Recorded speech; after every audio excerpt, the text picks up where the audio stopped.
Happy Easter, everyone! WrestleMania Sunday just went off the air to cap off a very memorable week in Las Vegas. We'll recap the results and happenings from night number 2, go over highlights from the 2025 WWE Hall of Fame ceremony, and summarize the biggest takeaways from WrestleMania 41. It's our second night in a row with episode number 190 of the Falls Count Everywhere podcast. Let's get this WrestleMania party started right now.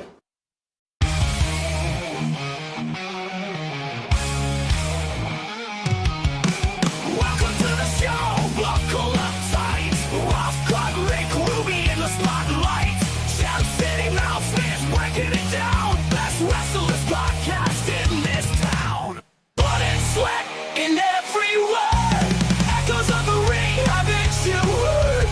Wrestling tales, raw and true. Podcast alive, bringing it to you. Mr. G2 bringing the style. Austin Cage making the fans go wild. Cutting deep into the heart of the fight. Best wrestlers podcast, burning bright. Blood and sweat in every word. Echoes of the ring, haven't you heard? Wrestling tales, raw and true. Podcast alive, bringing it to you.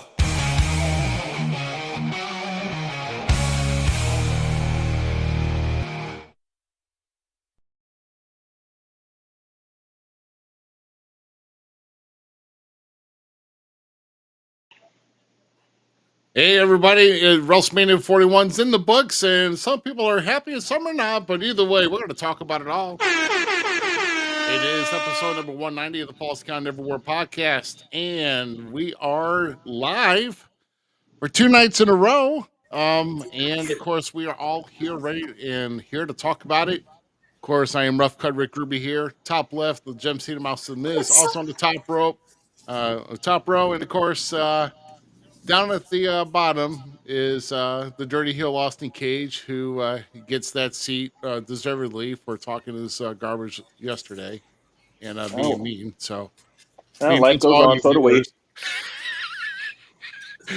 I don't think tonight's going to be any better. Oh my god! I don't for any of us. It's heated. It's heated. Boy, I don't know. I mean, I don't know what to feel about this WrestleMania going off the air. I thought some of these things that were far fetched. Nothing with that. There were some good surprises, some swerves, and some disappointments. We're going to talk about all of that in a matter of moments here. But we're going to just kind of recap what's going on here this past weekend. We're going to be talking about, of course, the results here from from WrestleMania Sunday. If you're out there, people, make sure you're sharing that show. A lot of people here on Facebook. Just make sure that go ahead and give us a comment here. We'll say hi. We want to kind of know what your thoughts are on this entire WrestleMania weekend. Oh my god! And we're going to be kind of kicking back. And, Hi, Danny. Oh yeah. Hi, Danny. And then our number one supporter, our guy, We forgot the man in the comic, always. Mr. Static. I had to announce him. He said, "Don't forget to announce me." Yeah, number 4 guy in podcasting, Jason. That's from last night, buddy. You're still number 2 in my heart, dog. Oh, bro, man. If you're taking a glance over the post show right now, bro, dude, man. Oh my god, this post show is gonna be so lit. Now, love it. Whoa, what about the Dirty Dom, bro? Dirty Dom's at the post show. Oh yeah. Let's go. Let's go. Let's get to talking about some things here, guys. What's up, Lee? What's up? Oh my, Your mom? My mom. Whose mom? My mom. My Yeah. mom. Oh god, yeah. We got people dissed in the main event. Let's hear. Keep it pouring. I want to hear what you have to say as we keep going through here.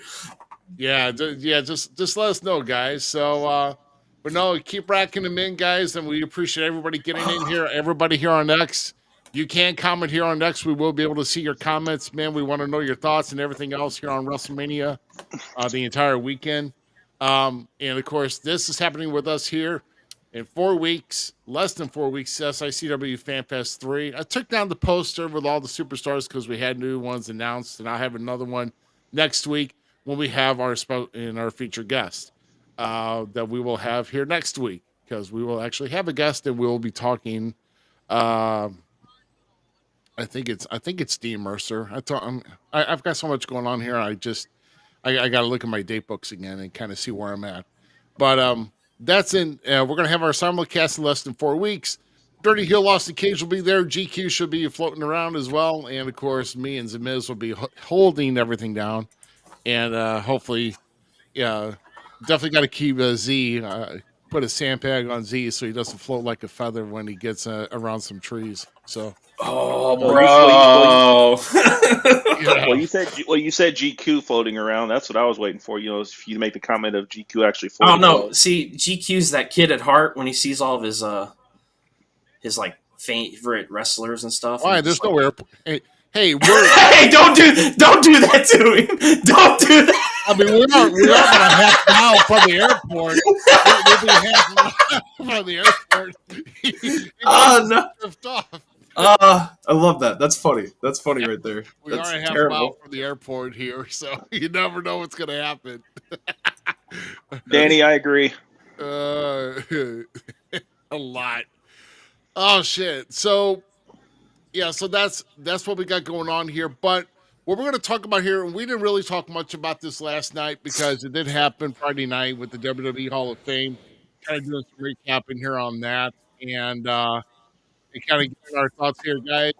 Definitely, we want to interact here because the Hall of Fame, getting to honor some of the legends in the business, and this is one of my favorite spots in the entire weekend because getting to hear these stories and just the heart of these guys that pour out with gratitude and just making some more memorable moments even outside of the ring.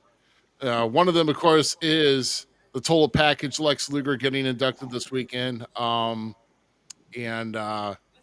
Man, what can you say about Lex? Basically, the foundation of WCW, one of the foundation guys at WCW. Gave it a shot in the WWF with the Narcissist, and then getting on the Lex Express, and then making that surprise return when Nitro launched. And when he was supposed to be booked to show up on Raw, he was booked for Raw, and he didn't show. Showed up on Nitro instead, and that's where we got this no compete clauses in effect because of all this. And what a better guy to induct him than Diamond Dallas Page right here. I mean, I think this is like the second guy he's inducted here, but Dallas is what a guy Diamond Dallas Page is, bro. You still wanna he's one of my favorites. Diamond Dallas, like. Got the wrestling buddy. Oh shit! It's got something. Oh, Triple H, you fell. Yeah, me and the Dirty Heel got to come up with the fun for a cameo to get for you on your birthday here. This oh, dude! Oh, it was Kenny. It was Mr. Trust me, Austin. He would win that. So. Oh, dude, I would cry. I would cry. DDP is always been like. He's like the OG good guy for me when it comes to good guys because I was like the Ric Flair. I like, all that kind of stuff, Roddy. But then, yeah, he is my ultimate babyface is DDP in WCW. What? The last comment. Wow. Okay, I'm not putting that one up there, Lee, but that's funny. Thanks, Lee. That's a little TMI, but thanks a lot, buddy. I hope you remember that.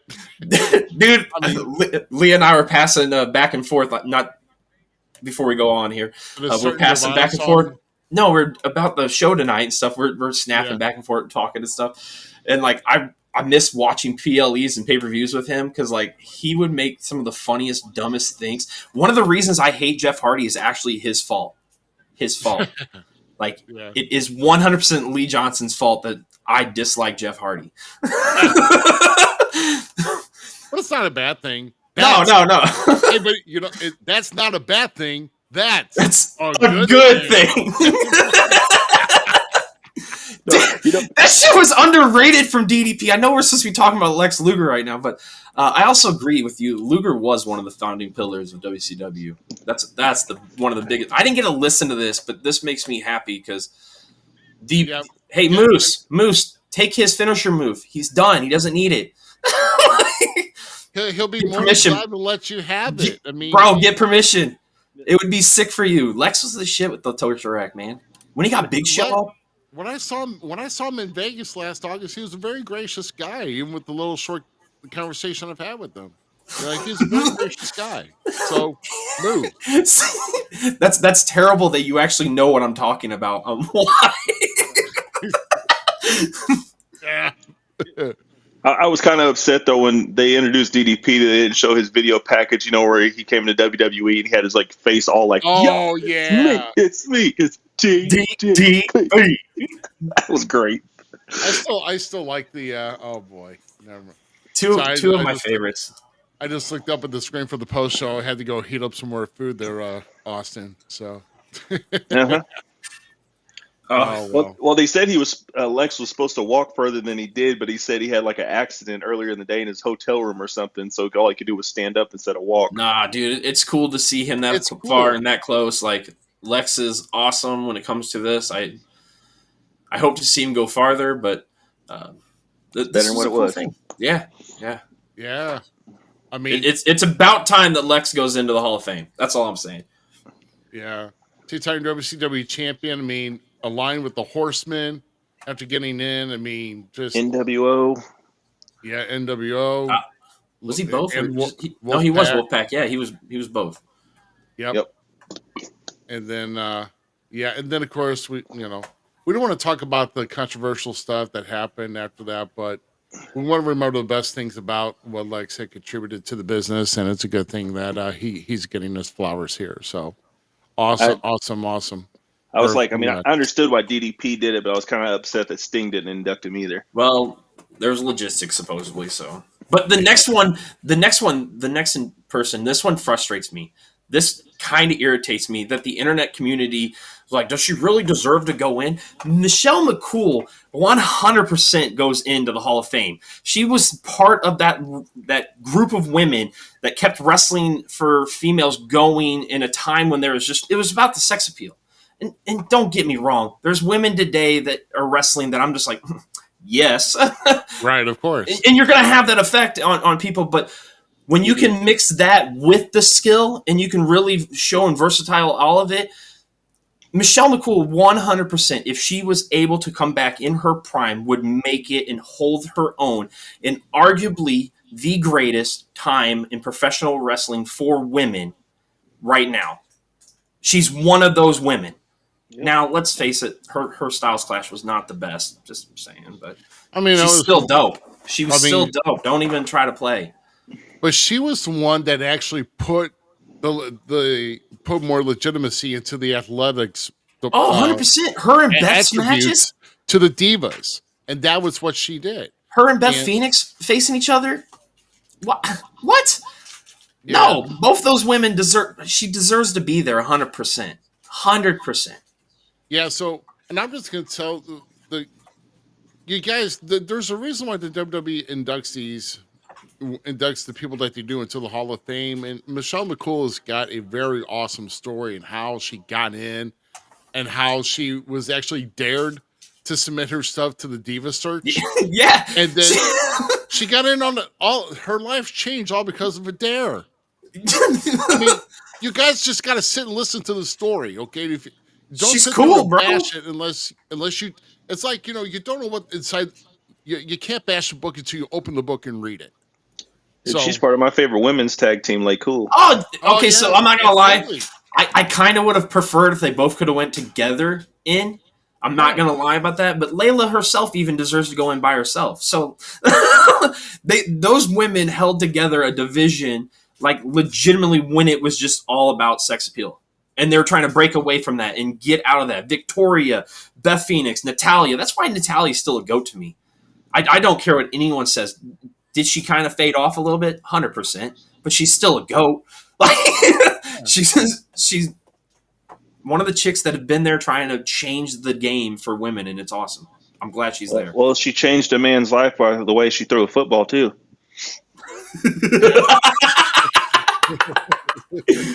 I need to go back. I still have not got to see these two speeches and stuff because I want to see it.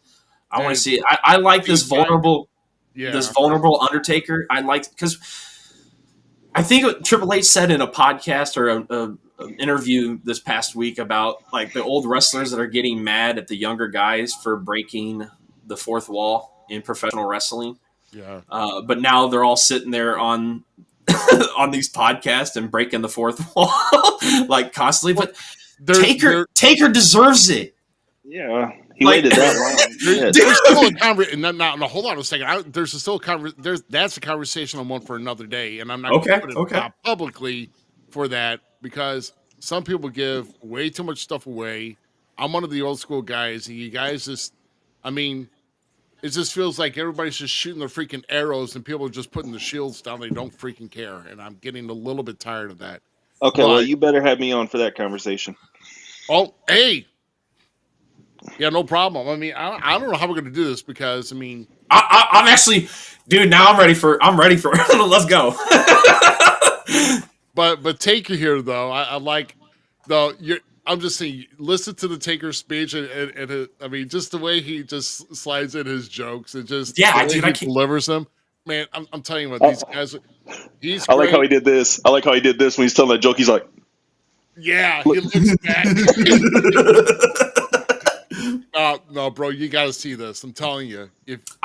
Static said, well, I think it was Lex's speech where he's like, "We haven't even got in there yet, and I'm already crying." Yeah. Z, got some homework for you, but I want to answer Lee's question. I believe Holly is in the Hall of Fame. Yes, if I'm not mistaken. What year she got in, but I think it's within the last 5 years she got in. I want to say it was like during the pandemic. I think so. 3 years ago? Yep. Yeah. In 2022 at WrestleMania 38, maybe? Mm-hmm. Okay. Yeah, but Molly Holly is in the Hall of Fame, for sure. She is. And, she got put in by... 2021. Okay, Molly so Holly takes her place in the class of 2021, right during the pandemic. I thought so. Same as Kane. Yeah. In class as Kane. So I mean, Molly deserved. If there was one woman from the Attitude Era that deserved it, it was 100% Molly Holly. Underrated like hell. Oh, so underrated. That time Stone Cold called her a bimbo when she was dating Crash Holly. That shit was hilarious. That's funny. Michelle McCool, elegance incarnated. She's one of my favorite. I'm not lying. She was one of my favorites. Lee will tell you. I loved Michelle McCool. Thought she was awesome as hell. One thing I didn't know about her, and I'm sorry, I'm going to have to spoil this for you, Z, but I did not know that for like 20 or 25 years she's been battling liver and kidney issues. Issues. And wow, to still do all of that and still fight that. I mean, that the character of Michelle McCool as a person has got to be strong to do that, and then also stay in this business. Especially the way with the Ruthless Aggression era was. And then even after she retired, dealing with helping take care of Taker and shit. Yeah. Yeah, she's a epitome of a woman's stature in any form or fashion. 100%. Yeah, absolutely. We're going to jump to, this is what I want to talk about here real quick, is we're going to take, I think these are all three of the legacy inductees. This is old, well, I would say old school to people watching today, but all three deserve it in my opinion. Yeah. What are you talking about? Oh, absolutely. The Ugandan Jolly Kamala. I mean, my God, one of the scariest gimmicks in the 80s, and it frightened me when I started watching them in World Class and all that. Because I remember a huge bloodbath he had with David Von Erich before he passed in World Class.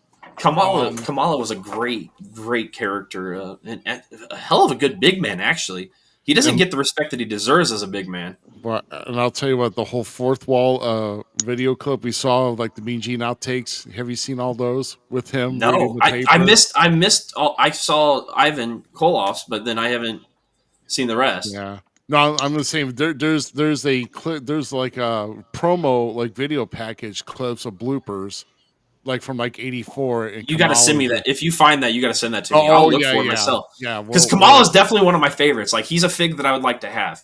Oh no, So, no, it'll have you laughing, bro, for real. yeah. But Dory Funk Senior, like he's a goat. Yes. It's amazing that that Terry and Dory Funk Jr. went in, but Dory Funk Sr. took him a while to get in. I don't understand that. But nonetheless, he is recognized. He It's is. well deserved either way. And what about the Russian Bear Ivan Koloff, the guy who dethroned Bruno Sammartino to end the longest reign? I just watched that match the other day. If I'm not mistaken, he only had the title for like about a month or so before Pedro Morales. He's the considered, what they're called. Transitional champion. Yeah. I was gonna say the word that makes you mad. But if you're the guy to freaking stop the streak, he's basically like the Brock Lesnar of the '70s. Oh, dude, he was cool. That match between, if you're a wrestling fan and a young wrestling fan watching, you need to go back and find tape of that match between Bruno Sammartino and Ivan Koloff because it is sick, like grappling at its finest. Oh yeah, absolutely. But those three and there was nice packages on there too. But they kind of filtered these guys in between the inductions here. But the next one that we're gonna bring up here is the immortal moment between Bret Hart and Stone Cold from WrestleMania 13. Totally deserved because this launched so many things in different directions between Bret and Austin, and of course, with just being one of the greatest moments, one of the greatest matches in the submission match with Ken Shamrock as a special guest ref. I mean, obviously the best match of the entire night on this card. Oh yeah, bar none. Yeah. Bar none. They stole the show on that card. Absolutely stole the show. Yeah. I like this idea of the Hall of Fame for immortal moments stuff because we keep talking about it and it's been being brought up more and more that WWE is not just about like the matches specifically, or they're about the moments, the time. Like I personally think Hogan Rock should be in this too. I don't care what anyone says. Don't care what anyone says. Put your hate aside for a little bit. If I had to put a match in here, if we're talking about WrestleMania launching, I think like when we're talking show stealers, I think Savage and Steamboat from WrestleMania. Oh no, 100%. But like that, now we have that. We have that kind of conversations now. We get to have those kind of conversations about like which matches from WrestleMania. If that's what I'm understanding, that it's specifically just WrestleMania matches too. Maybe like the Royal Rumble, like since like well, all three or all four of us will be on here. We vote because that was WrestleMania match, wasn't it? That was WrestleMania. No, I'm saying is like the Royal Rumble before the Mania coming up. Since we don't know who's going to go in yet, we all take a vote or guess who we think's going to go in. Yeah. I can see that, but like, this whole because there's some good matches that have been at WrestleMania that like deserve to be noticed. The only thing that I have to gripe about when the hell like give me a full structure now that I can go to in like a Hall of Fame hall for wrestling for WWE because I want to go see these plaques, read about it, like look at this kind of stuff. Like, dude, this is cool. This is killer. That bust of their two heads together and then the joke bust one they made, that was hilarious. Goldberg and Brett. So if I remember, it's immortal moments in WWE. In WWE? Okay, so I was misunderstanding it. So I got one more, and I'm going to shut up about this. First ever Hell in a Cell match, Taker, Shawn, Bad Blood, 97. Because that ushers in Kane. First ever Hell in the Cell. launches Sean further past the click to go into DX. I mean, like I said, there is just many branch outs Hall from and that Sean. match. So do you bring in Kane then for that one too, or is it just the guys that were in the match?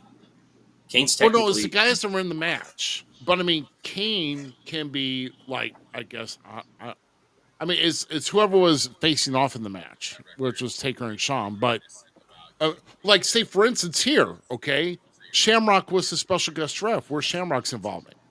Oh, So yeah, and everybody said that Shamrock should have been in it. Like everybody, no offense to Punk too, like 100% Shamrock should have been the guy to induct these two for this match because all three of those guys working together for that match, bro. Yeah. I'll tell you what though, Brett just like looked pissed the whole time, like I didn't want to fucking be here. Oh no, he was fine. Yes, this is such a bittersweet moment, bro. Just a bittersweet moment. Where's my typhoon? Well, it's Chase's typhoon, but still, he got it for. Yeah, come on, impeccable time with someone submitting their comment here. typhoon. We got it signed. They got a sign too. Yeah, The BA double D Steel Man. So yeah. 100%. This is definitely. I think they picked the right first moment for that Static 100%. But this tag team, one of the best. So yeah, I'm so happy for Fred. And then good old Uncle Fred here being so happy. Yeah. He could make a hell of a Fred Flintstone. He would actually. Like, damn it, he would have been a great Fred Flintstone. That's no disrespect either, bro. Great cartoon. Even though if you put I don't know if that's his, I think that's his wife. No, that's is that John Tenta's wife on the far right? I don't know, whoever that is, if you put her like in an orange sweater, it'd be like Velma from Scooby Doo. Yeah, that's his wife. You guys are good. No, this is well deserved. I'm so glad. This, like I said, cheap plug too, real quick. 3 years ago, FanFest 1, I got to take my son to SICW FanFest and meet this man there, making my childhood inner child go, yay, and then seeing my son be like, this is freaking awesome. One of my crowning gem moments that I've gotten to do with my boy. I go. Sorry, 2 seconds. Going back to the whole Flintstone thing. So I was watching that with my niece the other day. You know how like when you're a kid, you don't really pay attention to like little side marks like you would an adult. Yeah. So Fred was talking to one of his uncles, and like his uncle made the comment about his wife. She's like, "Oh, she's a cute little heifer, ain't she?" Wow. I mean, it did say "gay old time" in the original entrance. Ruby, the Flintstones bang, bro. Wow. Ruby, look who's back. Oh. Yes. Yay. Yes. Money Inc. versus Natural Disasters. Let's go all day. Yeah. So you got your little beast with you. Yeah, he's like literally sitting on the arm of the couch right now. Look. Yeah, I thought that was Earthquake's family members. Oh yeah. And Earthquake's daughter's getting into the business too. That's cool to hear. Yeah. Can we make her Mini Quake or something? I'm just kidding. Joke. It was a terrible joke. No, but I think that's pretty cool. Paying homage to her dad and wants to follow her. Their speeches actually were very touching. Yeah. Yeah. Yeah, like you said, nothing but good people here. You know, definitely Fred is good people. Fred's a jolly dude. John was just as good. And you remember we did a episode special on dads and wrestling, remember? And we did bring up John Tenta. Yep, 100%. So, one of the best dads wrestlers and that were dads. Yeah. we're talking about real dads, and then people who portray dads in wrestling, like Dan to that, and then of course with the Christian Cage being the greatest dad. yeah, the patriarchy himself, greatest dad, Christian Cage. Yeah, talk about some good stuff. We got it all on our YouTube channel. Yep. Go talk. Go to it. Can I get a thumbs up on there? Let's see if I can get it to do it. Yeah, go to that channel. Like our stuff, which, by the way, if you've not liked our Falls Count Everywhere Facebook page, we're just one. When I checked earlier today, we're one shy away from 700 likes. We're about 19 away from 1,000 followers. Nice. Let's go. We need to make a campaign of that if we don't get to it by FanFest. We got to make people at the FanFest like and follow our page. I'm just going to start taking people's phones and be like, boom, boom, done. Yeah. Okay. Yeah. Give me your phone. Give me your phone. You should. Let me see that. You're not. What are you doing? No, I'm just kidding. I'm joking. I'm not going to. Maybe. I don't know. I was wondering last night about this. Did they take out the Warrior Award? I see. There's been no mention of it. Yeah. So, to my knowledge, it hasn't been brought. I think they're just trying to either maybe restructure the award, and they don't know what to do with it yet, or they have took it out. But obviously, it's not going to be the Warrior Award anymore. Right. Look. See, look at this. Lee said we are now at 700. We're there. We are. Way to go, Thank guys. you. I'll be checking later. He stays up late at night. And by the way, what took you so long, Lee? We've had you even on the show, bro. Yeah, seriously. That should be your mission. That should be your paid token. Like, you gotta like our stuff if you want to be on our show. That's every guest freaking. Oh. All right, now let's go on to the end. I am putting Patera through the damn mill. Oh, never mind. Hold on. You did have to coach him through a lot. Kim was fun, though. Oh, shoot. So the last one, of course, the man who's basically changed WWE for the better within the last year or so. In the current regime, the current era that's named after him, Paul Triple H Levesque, the head of the class for 2025. And I'll tell you what, man, if you didn't shed a tear in this one, I don't know what's wrong with you. Well, first I had to laugh at Shawn Michaels' mustard-colored beard. Well, he looks like he got tan a little bit, and that's why it looks like that. No. Wait till you get a better shot of this damn thing. That little gold color on that screen behind him is about the color of his beard. Ruby, am I lying? I'd have to take a better look at that. Yeah, dude, him introducing Triple H was freaking hilarious. Oh, yeah. Dude, that was so funny. And the fact that, like, when he kissed him, everybody blew up the internet. Oh, my Triple H is... I like the fact that he's like, why is somebody messaging me at 1 a.m? By the way, I'm sorry to you guys when I do that. But when I go to bed at 9... Payback. No. There's this thing called Do Not Disturb that I do for certain apps. Or you just do that thing where, like, I'm sure just keep a little mental mind and message me about 8 or 9 in the morning when the motherfucker's actually up. Dude, I don't sleep usually. Yeah, usually you don't.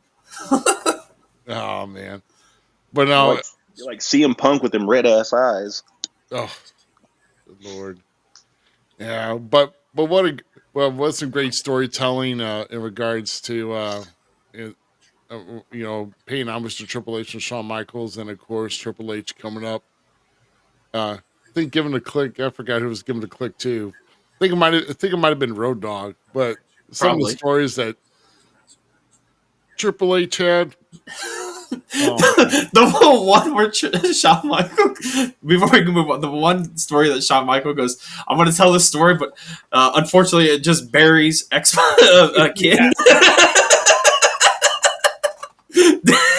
Dude, that when was they were at Denny's and his face falls in the milkshake. I was cracking up. Scott Hall would be the one, by the way, to be arguing about somebody putting a booger in his food. I don't even have to be there, and I can already just tell like you would have been the guy to be like this motherfucker. Oh man, wow. Triple like, H trying to keep everybody calm. You notice, like, I don't know if you guys saw it, but like somebody yelled out China for the Hall of Fame by herself, and then Triple H said absolutely. Oh, he did. Yeah, absolutely. Yeah. Wow. Real quick, I'm just looking off to the side. You realize there's going to be 2 PLEs on June 7th? Well, For we what? know that Worlds Collide in like the Kia Forum, and then like later on in the day, there's going to be Money in the Bank at the Intuit Dome. There's going to be Yep. 2 PLEs in LA on June 7th. Wow. And On the it's gonna be same like day. one's at like noon. Wow. Yeah, noon Pacific, and then it's going to be like 5 or 4 or 5 Pacific. Man, WWE's just they're laying it down like they're just doubling down on things now, aren't they? Yeah. Well, we're going back to the old 80s ways of McMahon freaking double booking guys on the same day. You're like, go to this town. They go to this town to go work. And it's like, oh, God. Early morning show, then the evening show. Yeah. But no, Yeah, afternoon show and evening show. There you go.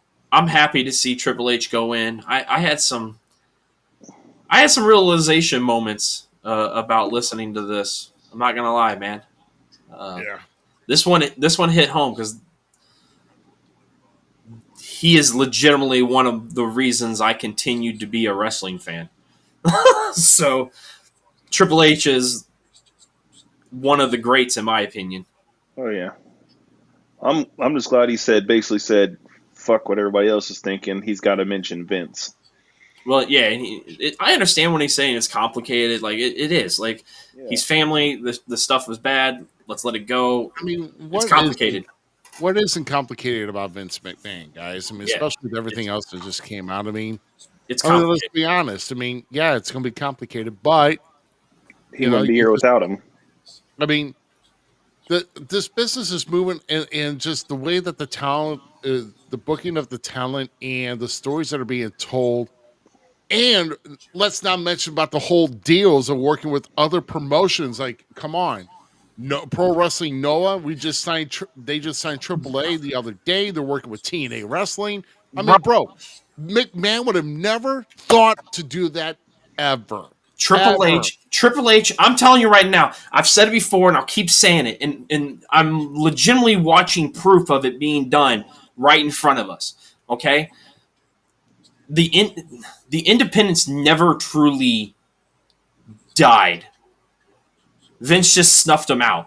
The indies came up as a resurgence in this mindset, this journeyman mindset, and Triple H is one of those journeymen. We heard it all right from his mouth on this conversation. He's a journeyman of himself. He went through all those things, got beat up by so many old guys in the business and learned from them. Like, that's an inspiration story, bro. On top of it, he never drank. He didn't do drugs. He wasn't that guy. He was the guy that kept everybody in line. He got put up with the worst dudes in the industry at that time. They all got in trouble for the curtain call. Who took the lashings? Who took the beatdown? Who took all the BS? Triple H did. Came back and became one of the greatest professional wrestlers of an era. When he came back at Royal Rumble, bro, I hate to sound like Vince Russo right there, but that's one of the greatest pops in professional wrestling. Mm-hmm. He's a goat of goats. He's the right man to lead us into the future of professional wrestling, and I'm freaking stoked. I will, Triple H, teach me the ways, my guy. I'm ready to listen. Everybody, like, you had some people bashing like them picking up AAA or buying AAA. I was just like, dude, AAA is a good company. I mean, yeah, they were having their problems, but they still have legit workers who work for them. Oh yeah, man, Triple H is a great company, but they're just they were in a downward. No issue. If things can work out. I mean, it's like no different from when AEW bought Ring of Honor. I'm pumped about all of this just because of the simple fact that Lucha Underground put a whole new light on. And by the way, Lee, that was the wrestling promotion that you're looking for earlier when we were having that conversation. Was Lucha Underground, was Thunder Rosa, was that Lucha Underground. But in Lucha Underground, they had like that cinema format of Lucha Libre with AAA and stuff, and now WWE. Can we get something like that again? Can we get a concept of that again? Because oh my God, I'm ready for that stuff. That's the perfect program for it. And I'm pumped to see the Lucha Libres get the spotlight they deserve in American soil. Like there's so many that broke ground for so many other guys to make it farther, and now we're gonna get to see more of that because there's guys down there that dude. La Parka is in WWE again. Mm-hmm. Pretty much. Well, all the 62 of them, but I was gonna thought that like one of the originals died. well, no, a new person has donned the mask actually. Oh, okay. So we're gonna get a new version of him, but still, like that makes me happy. That's one of my childhood favorites, man. La Parka was the bomb. Yeah. I followed Lucha Libre so much because of Lizmark Jr. You know, that's my personal favorite guy. So I'm pumped to see AAA there. I lost my crap when Vikingo, what was his name? What's the the Viking guy? I know you're talking about. Dude, I lost my crap when I saw him in the ring. I was like, what? Oh God, let's go. I just wish they could figure out, like, if they do bring it back up, find out a way we can watch all the old shit. Oh, that's again. yes. Yeah, absolutely. And by the way, JBL's been down there knocking people out down there. So Yeah. Yeah, border toss.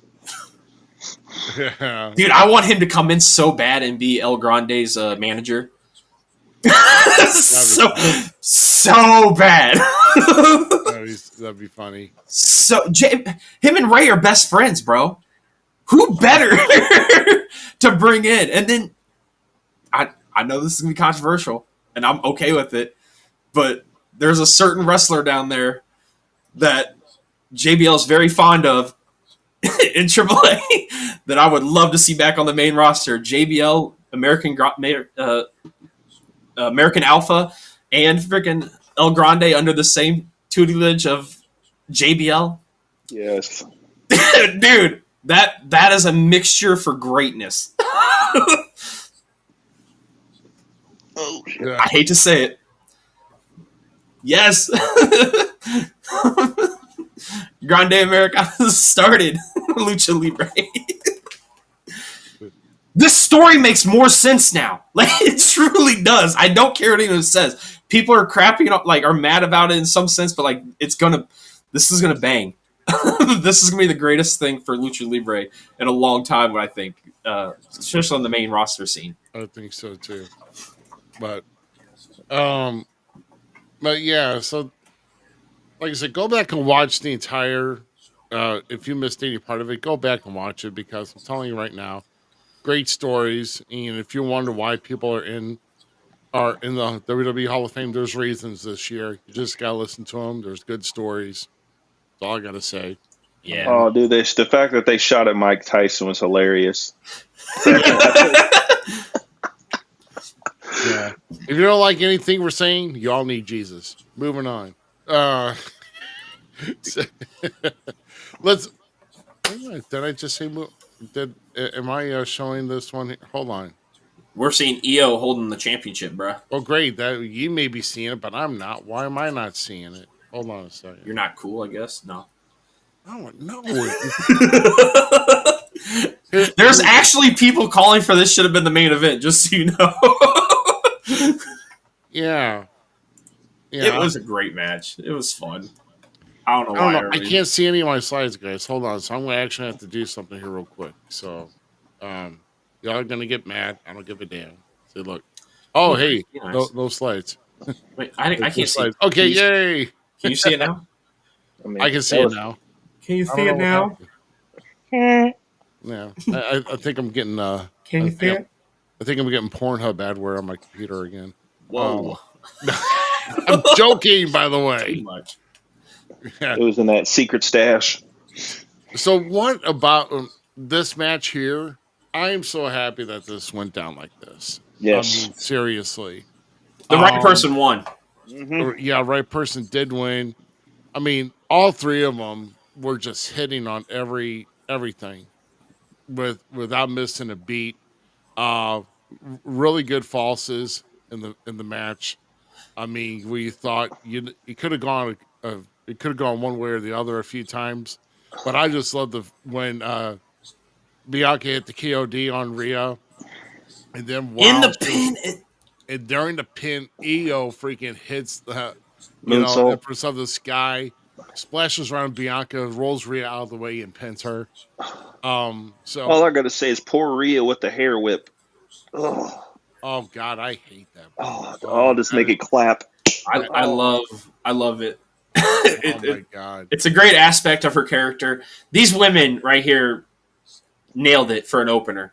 And 100% I would have been cool with it being the main event. But this was a stellar opening match. It got the heat. I mean, actually, all the beginning matches were just banger. Yeah.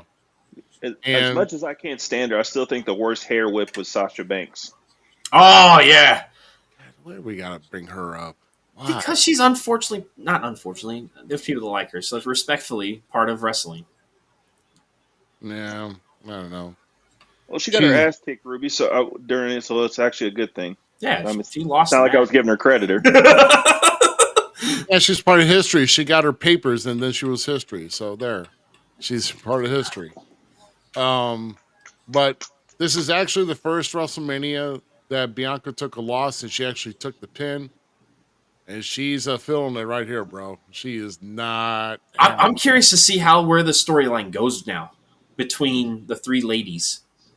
Sky moves on, and Rhea Ripley says it's your fault we lost. Blah blah blah. Those two still go at it. I think we're going to start getting, Rhea versus Bianca in some shape or fashion. So I think that's where that's going. Io's going on to somebody else, which has me excited because who hasn't been in the title scene for a while? But I want to know what Naomi, Jade, and her are going to go through now in Bianca. Yeah. Because Naomi's character is, I rewatched that match and rewatched some of the stuff for night. I'm with Ruby. I love her character change. I love what she's doing. Jade's obviously one of my favorites. My kids and I like Bianca. I don't care what anyone says. She won me over in NXT. She's had some bumpy here and there things. That's not bad. But she's still a standout in the women's division. So I'm ready for these three women to cook. I know we got to get some other pieces moved around first, but I'm pumped to see what that storyline unfolds. I'm just happy that Io Sky is, I knew that she was going to be pursuing in this. She was going to be coming out on top because everybody was overlooking her. She kept getting pie faced. I'm like, girl, you just need to get this one. And the way she went over, dude, with that moonsault. Dude, it was so beautiful how she did it too. Yeah.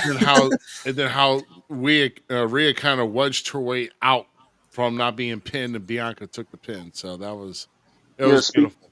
Speaking of Io's next opponent, what's her face? They used to be in that little group of theirs. That's like Damage Control. Yeah, that was out. Isn't that still around though? I mean, I'm hoping it's true that supposedly Asuka's coming back with with other people. Yeah, and I want to see Asuka go not nice. Yes, that's what I was talking about. That's what I was going to say. Yes. Yeah, because Io, I'm sorry, Io is a way better, just like babyface, cutesy, fun, babyface character. I like her as the good guy. She's a good guy you want to root for, right?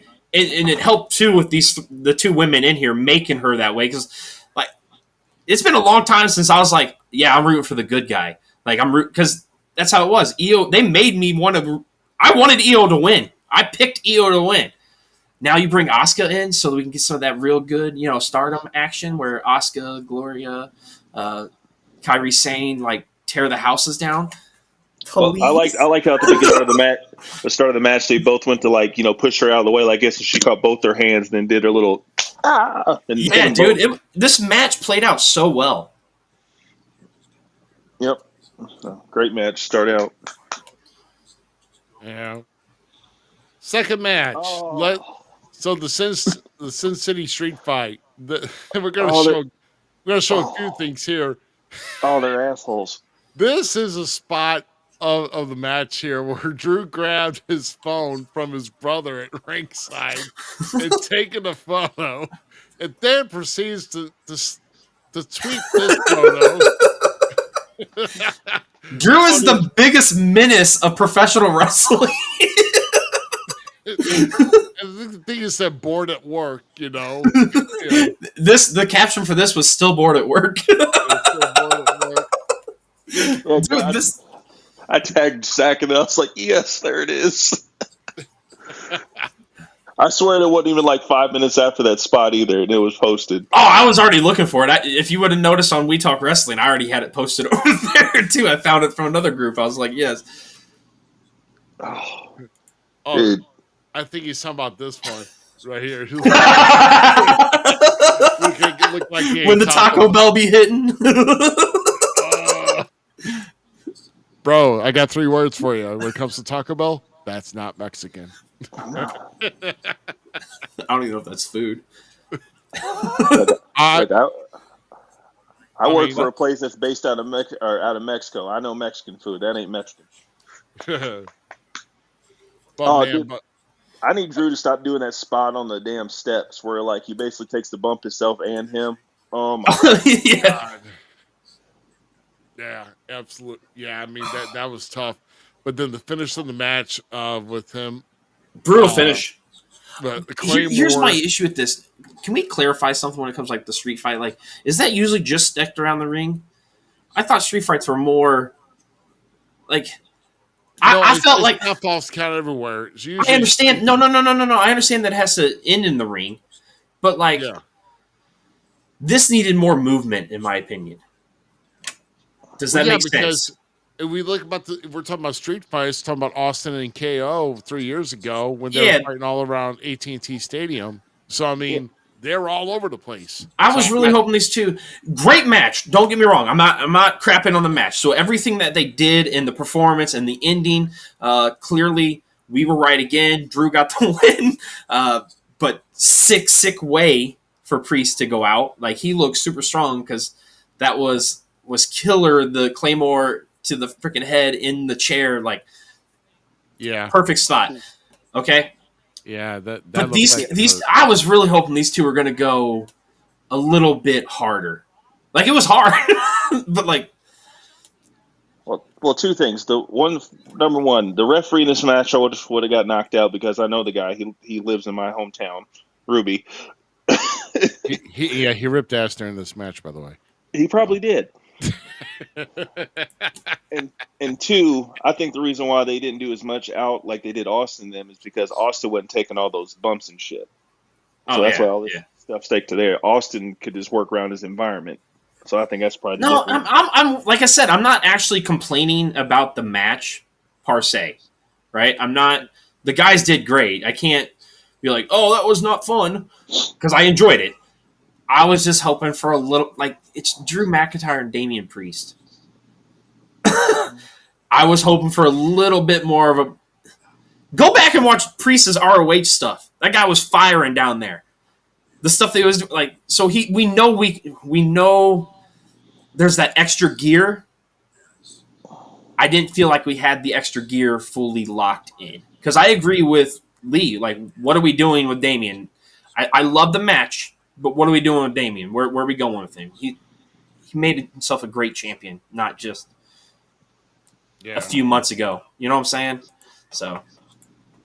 Yeah, I know. So. We got somebody that's happy that Cena won tonight. Yeah. I'm pretty stoked. Now, this is actually, and you and I both called this, bro, right here. We've all 3 called this. What the hell? Yeah, we all 3 called this one, buddy. Right. Yeah, we did. Yeah. But the way that this went down, I mean, because Breaker taking out, no, because actually Finn had the advantage on Breaker coming out with the coup de grace, and then freaking Dom comes over the frog splash on Finn and pins Finn. Because Finn knocked him off the ropes when he was going to go do the frog splash in the first place. Then does his sequence, and then Dom comes in and hits him with the frog splash. Bro, this was match of the night. Oh yeah, And and Right here. the crowd erupted. Right here, match of the night. And we got to do more research here to see what other father-son duo has won the Intercontinental. Already done. Championship. Already done. Okay? Okay, It's Kurt Hennig and Curtis Axel at number 1. good shot. Jey Uso and Rikishi at number 2. Dirty Dom and Eddie Guerrero at number 3. Because come F on. that deadbeat. You stop that. Yeah! Dirty Dom is here! Boo this man. Get out of here. Come on, man. I mean, That's-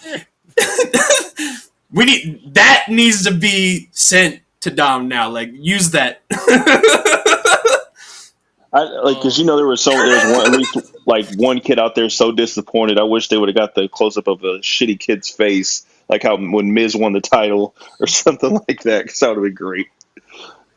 Dude, Dom's been one of the most consistent new performers in WWE or wrestling. Period. Like this kid has been so even when he wasn't the best, when he was first getting in with his dad, and they're doing all that stuff, and we're just like, what are we doing? Like, what are we doing?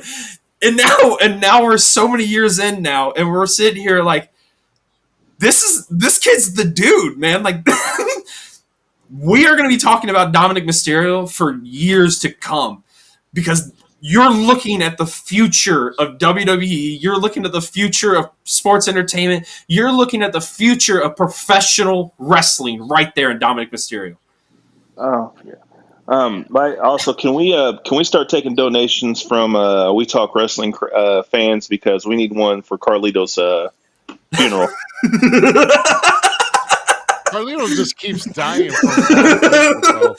Carlito's my God. Carlito's Dude, so that good. damn table, like even the damn glass shattered. There's glass on that table. Yeah. Like if you next time they take like a front shot of the whole thing, look on the corners, you can see it. Oh, they need to start putting. Do you want Carlito to win the Money in the Bank or Dom? Because I'm okay with both. But although one of the reasons I fell in love with Carlito was legitimately like his vignettes and his character work and his conversation. He was all microphone for me. Not that he's not a bad wrestler, because he's a great wrestler. Like, he's enjoyable in the ring too. He should have won the first Elimination Chamber. I don't care what anyone says.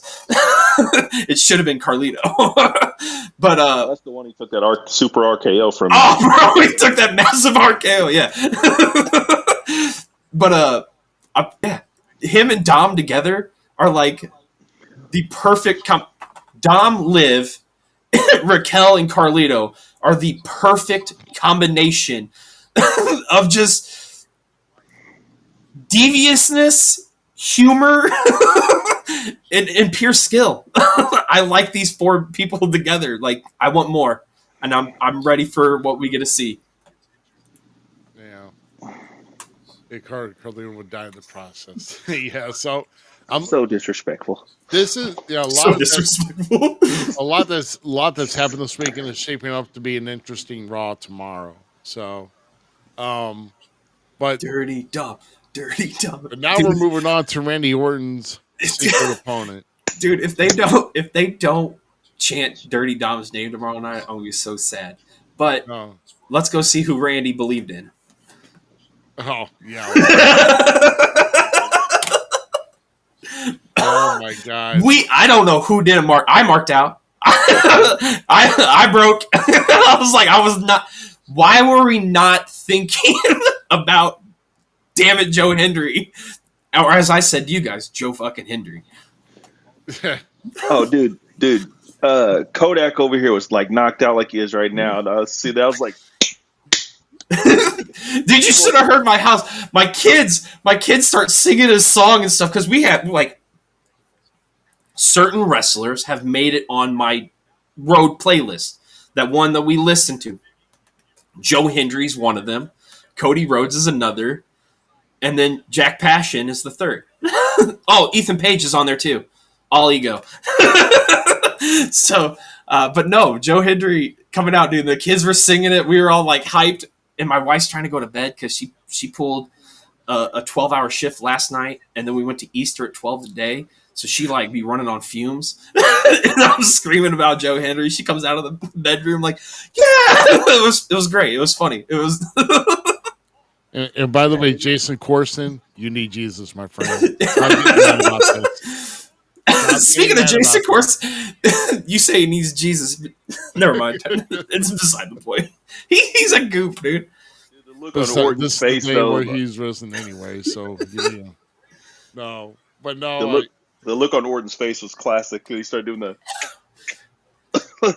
brutality is on the playlist, dude. Wouldn't you know? Come on, she has her own playlist. Yeah, no. But this is just an awesome sight. Very happy for Joe Hendry. Couldn't happen to a better guy because you kind of wondered. We never had any. I had no clue what was happening. I didn't think this was going to happen. I don't care what nobody says. Look, y'all Joe can kiss Hendry my ass. just to pull out of nowhere from Unbreakable like 3 nights ago to just show up and oh yeah, by the way, you're on the card for WrestleMania Sunday. Okay? I mean, seriously, the guy's just he's on a roll.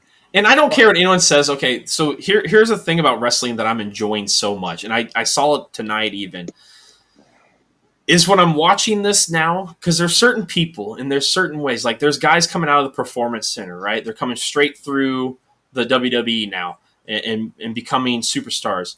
And then you have the journeyman, like I said earlier, kind of your, let's say, creative wrestlers, right?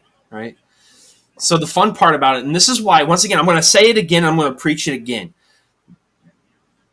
The COVID era of professional wrestling in the Thunderdome showed me something that all of us were missing. That each one of these guys, like if you dreamed about being a professional wrestler, you bought the video game, all that kind of stuff, you made the character from scratch to end. We get to see your journey in that video game play out. We physically get to see that with all these guys. Joe Hendry is just and this is no disrespect to Joe. No disrespect. He's just a creative wrestler that made it. He's a guy that betted on himself and has made it to WrestleMania. He believed in himself, and now millions around the world believe in him. Maybe not Randy Orton, because he got not 1, but 2 RKOs. But Joe Hendry's on the main event scene. Well, he's on his way. And I'm stoked to see him, and that's why I like Joe Hendry. Just thinking that this is nearly pretty much seen around the world today, or at least this past 2 weekends. WrestleMania, thanks to the whole Netflix deal, showing WrestleMania, and now mostly everybody in the whole world's going to know who Joe Hendry is. Dude, so, the fact that Randy Orton after the match did the Joe Hendry. Yes. Yeah, he did the turn. That was the best part of the whole thing. Like, you cannot tell me that Matt Riddle did not rub off on Randy Orton on how to be like.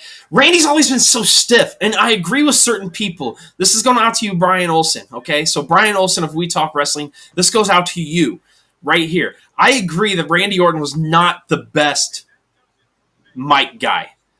He's done some very things in the back might be questionable, like ripping a urinal off. Maybe he made Dookie in the urinal. So, but he was so fluid in the ring, and the things that he brought to the character development and just the small things. And now we're seeing like this new side of Randy Orton, who's like this goofy, fun, almost Stone Cold-esque character. I'm loving it. I'm absolutely loving it, because when he RKO'd him and then picks him up at the end, after he's like raising his hand, they're doing the thing, and then he RKO's him again. He's like, like Stone Cold. You know who he was a fan of? That was one of his guys that he liked growing up. Come on, it's cool to see these two, man. Joe coming in. I still wish it was Nick Aldis, but Randy's awesome. Randy is the GOAT for me and will always be the GOAT for me. Cena who? There you go. Yeah. And then now this is interesting. Now we're getting into AJ Styles and Logan Paul, bro. And Oh, bro, Karrion Cross is coming up and well, who's this Logan That's Paul's Jeff. friend? Jeff. That's Jeff. Waterboy. Damn it, Jeff.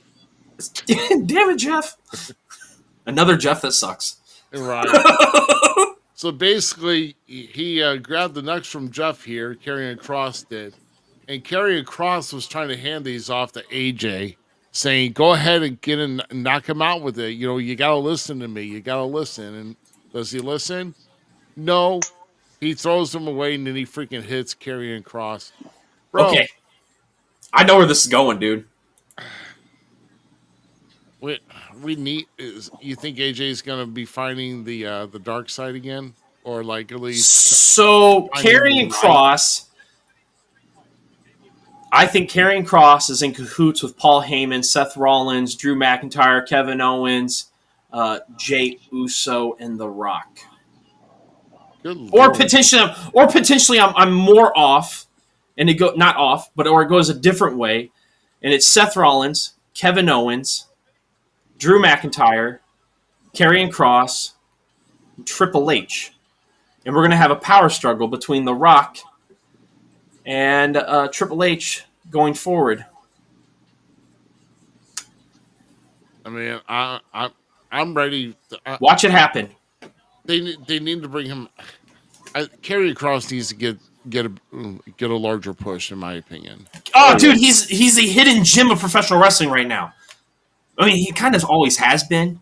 I wish I would have gotten to see him more because, like, when he was NXT, I started to get into him, right?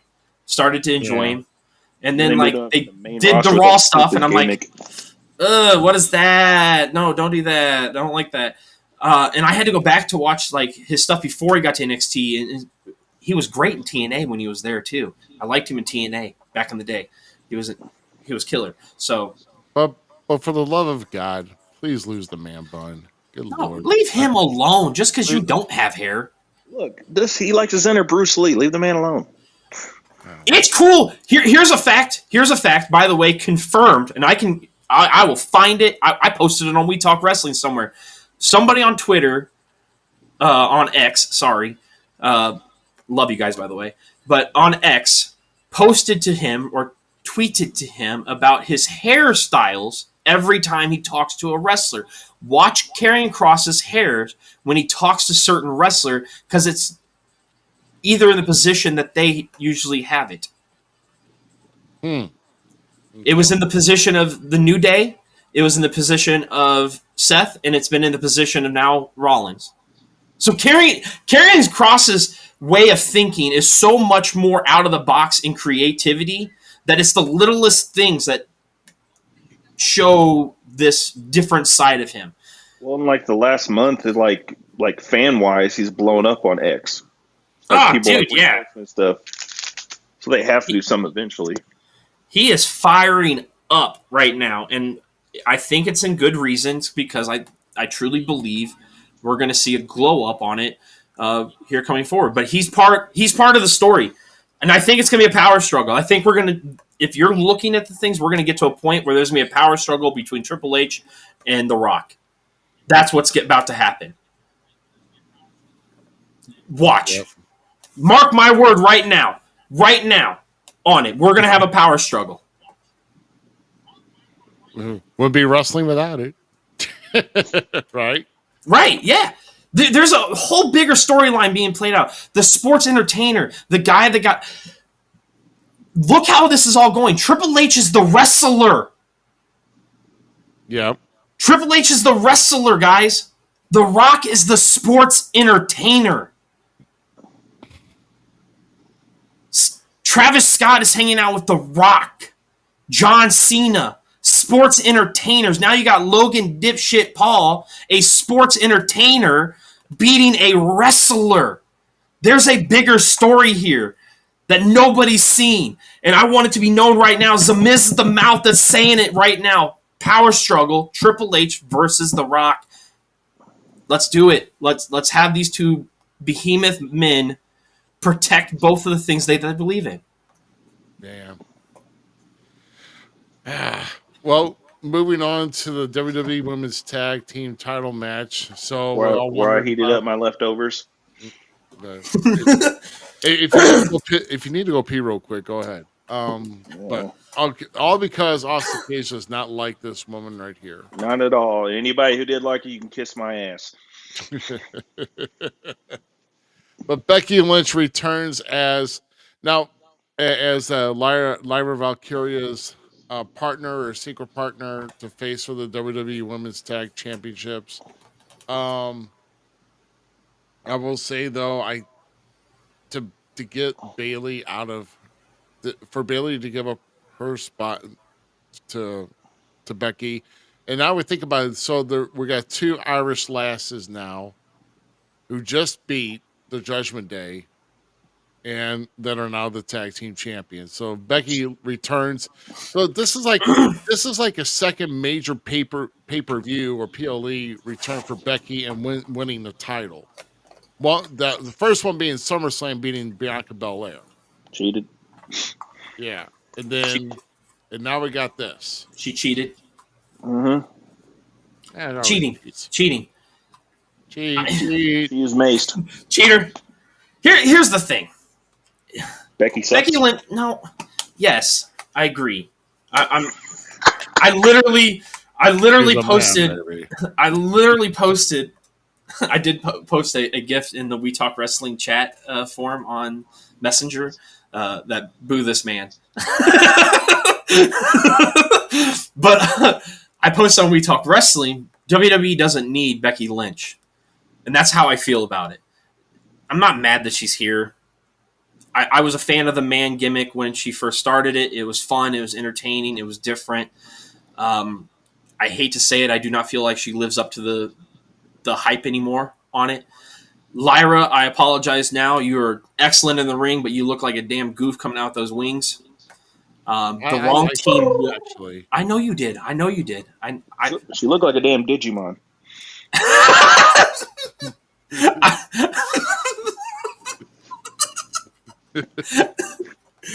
I thought Ivan Ooze's little birds from Power Rangers movie, but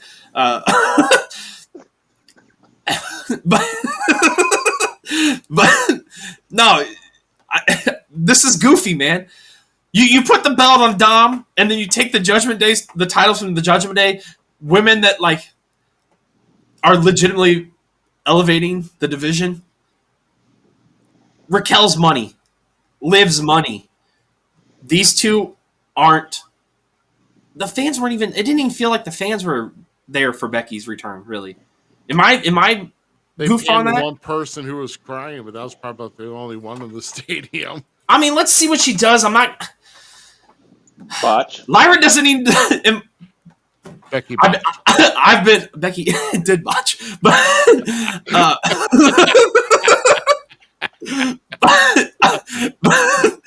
I've been complaining for weeks that Lyra needs to lose the IC title. What's WWE do? They double down and make her the tag team champion. So I'm just gonna keep my mouth shut on these two and see what happens. But no, this now was it's Lyra 2 belts. Shut up, man. Point that out.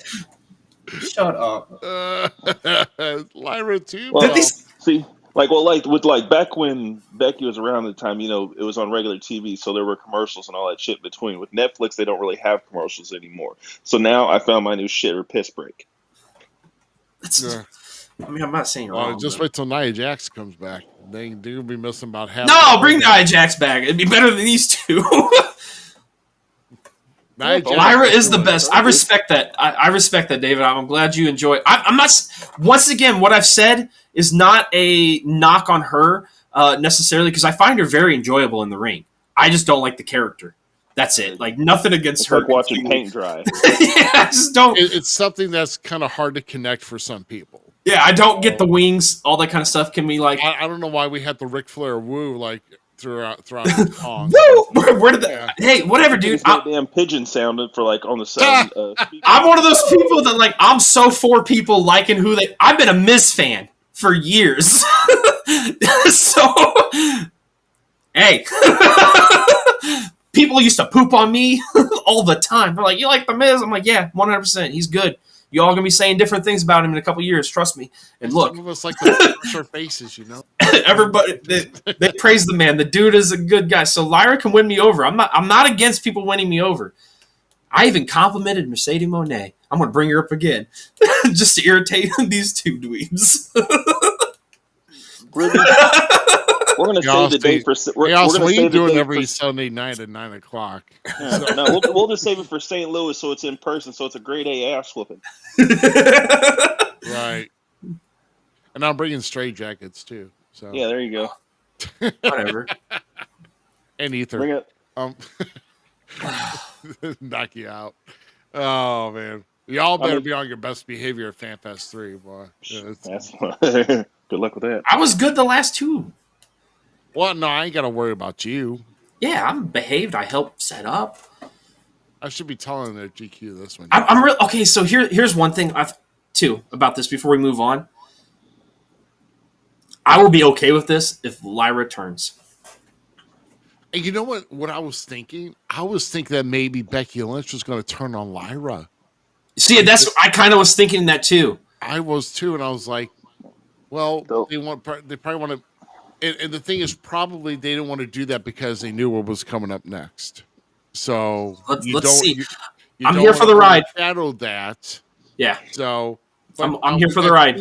Two Irish women as WWE Tag Team Champions. Yeah. But, I mean, they'll probably lose the title, and then Lyra will think it's Becky's fault, and then they go at her for the IC title. Perhaps. We'll see. We'll see how it goes. If Lyra turns and can win me over, I'll be happy. That's all I care about. I care about people making me like them. I just hope they don't get to a loud argument in their horrible accent voices. That's just going to be a headache. Honestly, I think Becky's a decent talker, so With her Sammy Davis eye. Yeah. whatever. She's No, what would be really bad is Becky Lynch and Isla Dawn trying to argue. That would be a headache. That'd be an eye ache. There's one that irritated me. That would be. I'm going to put a nice pick to my head ache. So All right, let's move on. Let's move on to the. So let's move on to John Cena, Cody Rhodes, main event, guys. We're not going to talk about Stone Cold running into the barricade. We may get to that. I'm joking. Let's go to Let's go to the cake. So this is what. So Travis, and please, for God's sakes, can we start playing another filler song than Travis Scott's Fiend? I'm getting really sick of that. I'm about ready to throw my remotes at the damn TV. Well, I was tired of seeing Cardi B's hood rat ass on every other commercial. At least she's not seeing anything about WAP. So I mean, her Sexy Red. I can't. This shouldn't be legal. Oh her name is Sexy Red. Is there like a like how roaches have like a roach motel? Is there like a secret secret made dumpster that you could trap them in and then like set fire to it? You guys are, it's called the ghetto. You guys are terrible. Like, you're terrible. Oh, we're terrible, dude. She looks like a fucking human cockroach. She's got tattoos on her. Look like she's been clawed.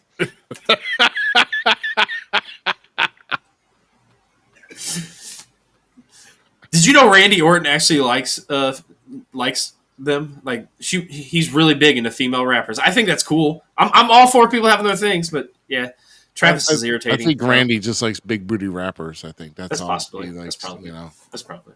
Jada Parker's going to be on it. She comes off the record. So and then you guys, Samantha Irvin. You guys talked about it. The internet's talking about it. So let's talk about it real quick. How do you feel about Cena in his communication skills while in the ring? I think it was done on purpose. So what about the billion other times when he was a babyface? True, but like I think he's doing because he's ruining wrestling for us. He said it, dude, not me. He's the one that said it. He said it on Raw that I'm going out there to ruin professional wrestling for everybody. Well, like I said earlier, like us three were talking on the side, I was just like, I mean, you said you don't want to say it, Zach, but Chris Jericho's just as bad, and he's not even meaning to. We're not talking about Chris.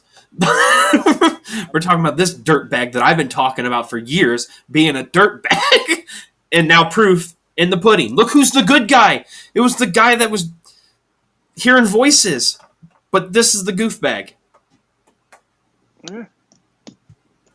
Yeah, I still don't get the whole thing about with Travis Scott, and the thing is, obviously, The Rock is not going to be. I mean, we don't see The Rock here, so if you're all going to wait for The Rock, then keep waiting for the. Yeah, Rock. I was kind of confused by that. Yeah, But we'll me too. see what happens. I love this. I personally enjoyed it. I posted on my TikTok that I was ready for Cena to ruin wrestling for me. I'm pleasantly happy and surprised. Cody, for one, I'm sorry, that Iron Man skull mask of his was sick. Oh no, Loved it. Yeah, loved everything about that. That was a dope entrance. Him getting his get back on Travis Scott made me pop. I'm still a big Cody fan. Like, we'll see where this goes. I'm here for this ride. I'm telling you, there's a bigger story here. There's a much bigger story being told. So this is Travis Scott after getting an invite from Cody, and then also getting an invite to take a swing at him, and Cody catches him, and meets a crossroads, and so that motherfucker didn't want to roll out for shit. Cody's over there like trying to push him out, and he just kept on trying to be a log and not move. I mean, he's a damn stick. I mean, you just can't just go over and just he's limp, dog. Oh, heck no! I'd be well, try and Blue Chew. He's got a real receipt comes to him. He should have just punted him and then kicked him, rolled him out of the ring. Oh, it made me happy to see Travis Scott. I'm not a fan of that man, so watching him get beat up, I'm cool with it. And that I damn can't wait to song watch him that's get getting beat on up my more. nerves. Yeah, and we're gonna have to hear it again. Yeah, I just said that, bro. So I mean, I don't like it. I know I don't like it, but the whole thing is this sets up for Cena to wait in the corner, and look what happens. Freaking hits him in the damn head, and then I think that was pretty much it. Unless he hit him with another AA, didn't he? Two AAs. No, he was going for the fourth at one point. Yeah, but pictures don't lie here, and so Cena wins number 17. To my disgust, because I didn't think the guy was going to win. I didn't want the guy to win because I think the guy is. I'm in the vibe, dog. I aced this course. I got everyone right. No, so someone give Z a special brownie. So. Give me golden. Ooh, special brownie. I was going to say give him LeBron. I caught your attention. Yeah. I'll take my special brownie. A hero cookie. I'm ready for this story. I'm ready for the story to play out. It's been a long time, and we got to thank the Bloodline for this. We got actual storyline. Vince was at a point when he was there still. It was start, stop. This guy got cold on him. He never could have his consistency. We're getting consistent storylines again. We're getting interconnecting dots. There's so much going on. It's not funny. There is so much going on within the confines of WWE and even in the other promotions out there. So everyone else that is just lit right now. That this is awesome. I'm here for this storyline. They have me for the first time thanking God that Cena's there. Where I'm not gonna lie, I own one Cena shirt. I own one Cena shirt, and it is his Cena Suck shirts. And my buddy Ty Long got so mad at me when I came to the first pay-per-view show at Lee's house that I had, because he would always rock his Cena stuff. And Lee and I would be Edge this, CM Punk that, Randy Orton this, and this jabroni is now actually got me on his side. Go ahead. I was gonna say, like, you notice he kind of like took a hesitating look back at the ring because he knew that was gonna be his last look at a WrestleMania Yeah. stage or Yeah, setup or whatever. it's playing so well. Like it's a beautiful send off. Cena is, as much as I dislike his flaws and have not been able to stand him for so long, the fact that he did not give a crap about any of us thinking that, and now we're getting this version of Cena that just like, you know what, guys, you guys treated me like shit for so long. You talked down, you trashed me, you booed me when I was the. I'm sorry. This actually feels meaningful. It feels something. There's some of us that still hate him. There's some of us that still love him, and it's a really cool thing. And I'm gonna miss when Cena doesn't come back. Well, I haven't missed him for like the longest time he's been gone. You know, it's like he's a pop up here and there, but I think the way he's going out is definitely going to be memorable. And if he wants to go out playing the bad guy, let him go out playing the bad guy. But And dude, for the like, he's the right guy to beat Flair. In all honesty, who else Yeah. should it have been? yeah, Who else could have it been? I mean, yeah, like I said, I mean, I guess Randy. Rutgers, I guess are meant to be they're meant to be broken, even with Ric Flair's. With Randy, it would have been nice to be Randy, just because of the whole how Randy got here story. Yeah. But it makes sense with Cena. It's funny, Zach. You mentioned the whole thing with your friend being pissed off with the whole, Cena sucks shirt. I had that "Let's Go Cena sucks" shirt, That's what And I'm I talking about. and we was at the sports bar because that's where we always used to go watch it before they had the WWE Network and shit. And I had that shirt on. This lady, Big Betty is what we used to call her. She finished her taco that she was eating, but she chucked her plate at me because I wore that shirt. Damn. That's how mad she was. Damn. Whoa, Big Betty, Bam Lamb. Oh, Well, of course, like, I mean, she had like, the limp noodle going on, so the throw was kind of slower, so I was able to go like and move out of the way. But Did it make her arm go in slow motion when she tried to throw it in full motion? it was. Hey, Butch, I respect it, dude. I think you're right, but I would have liked it to be Orton, but it really makes sense that it's Cena. It really does. I can't be mad. Yeah. Cena will go down as one of the greats. He deserves to be in the Hall of Fame. The man had a legacy in the career of professional wrestling. I just wasn't a fan of it for most of the time. Now I am. So I appreciate Cena. He's in the book of Shawn Michaels for me. Like, I'm not against Shawn. I just never really cared for Shawn. So I appreciate them as professional wrestlers because they're great performers, and they hold your heart, and that's what the business is all about: is holding your heart in the palm of their hands while you sit on the edge of your seat and try to grasp at your breath because these guys are, putting on this performance. So I can respect that, but I can't wait for Cena to take his final bow. Yeah. And so with that, seeing I don't like seeing that as the last vision of WrestleMania here. I kind of, well, let's see.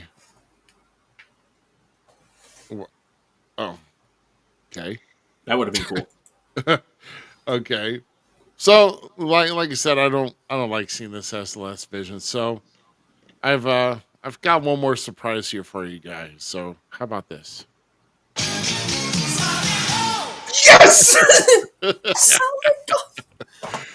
Yes! granted, it's only going to be one meme here, but we're just going to do the best WrestleMania Gold meme of all time, at least of 41, right here. Some girl with the front row with the big smile, and then here comes Stone Cold on an ATV. Getting hit to the floor. Oh, dude. Joe's face. Love it. Love it. Nah, yeah, he do. I would have sold that ATV shit like I just got hit by Big Show or some shit. Oh, dude. I mean, Green it was shirt. a bad sell. Green shirt guy's not going to be the only guy, new fan, getting an entrance at WrestleMania.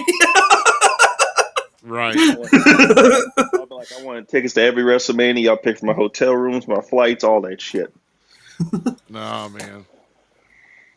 Dude, this is great. I love it. I love it. Figure I might pull that because I don't want to wait till next week to pull this. So now that we're here, and this is the only meme. Let's give our rating. How did you guys feel?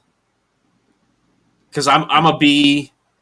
You know what? After the discussion with you guys, I said B- when we first came on, like to you in the green room. I said that I felt that I was at a B-, right? right.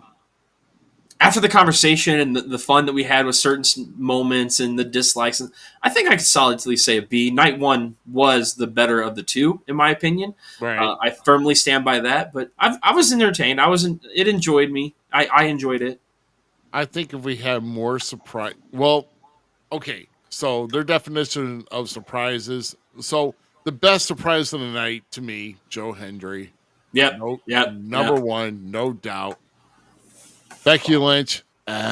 You found someone to babysit your and Seth's kid for a while. Wait a minute. Can I have that? Can we get that? Like, watch this as she goes out for a match. That would add to, because now she's the mom. She's not the man, but the mom. Oh, mom, Becky Lynch. It's diaper time. No, I'm just kidding. Don't do that. But I will say so how about we do this? Kind of take a step back here and kind of give us your top 3 matches or moments of WrestleMania Saturday and Sunday. Top 3. If you can think about it. So I'll even go to at least something that was just kind of, to me, was kind of pleasant. Well, I mean, not in any order particular. I do think that the women's triple threat was top notch. They basically hit everything on point. And then kind of going back to, if we're gonna go back to title wins, I'm proud of myself calling Dominic Mysterio in that fatal 4-way. Oh, dude. And I'm just gonna say Jacob Fatu. Okay. So that's your 3. That's my 3 as far as with Pops and with the matches and all that. I mean, I know that. I know Paul Heyman's going to get a lot of credibility because overall MVP of WrestleMania is Paul Heyman, because that wasn't even like my favorite thing though.